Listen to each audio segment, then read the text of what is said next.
So this was the main air traffic control area for the operation here in Wellington. This is Airways International Towers Manager Sophia Healy showing me around the old control tower. Sweeping harbour views, close to the airport and all amenities, 10 minutes walk from a surf beach, there's much to love about this iconic Wellington property, which is on the market for the first time in 6 decades. Well, it's very unique with splendid views, as you can see, with 360 views. It's very unusual to have an air traffic control tower in the middle of a residential street. We think it's probably the only one in the world that's got a letterbox and its own unique number.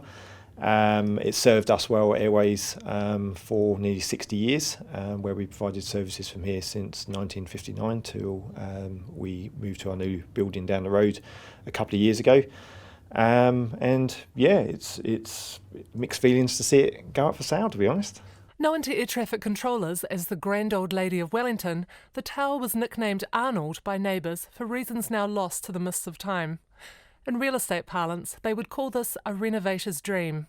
The rooms are cramped and spaced over 4 levels and linked by a narrow staircase.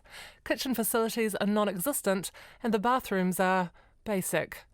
Tommy's real estate agent, Billy Bell, says the interest from potential buyers has been huge. Had a couple of inquiries even before I got out of bed this morning, and I was down there doing some media before, and there were people knocking on the door and walking around the site. So it's going to be a very busy 2 weeks. He admits it's not a project for the faint-hearted. The tower is riddled with asbestos and needs quake strengthening.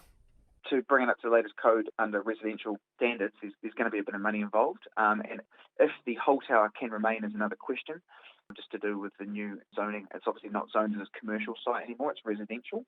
So there is rumour that the top might have to come off, but we're unsure. With offers over $895,000 and a sprawling section of 1,000 square metres, it's likely it will be snapped up by a developer, levelled and replaced with half a dozen townhouses.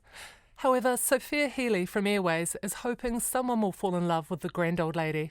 My dreams would be that someone would come in with some grand design of converting it and making it a livable space, and maybe this being someone's master room or lounge or something like that. I think realistically it would suit a developer due to the amount of work that needs to be done to the building, particularly around earthquake strengthening and asbestos removal.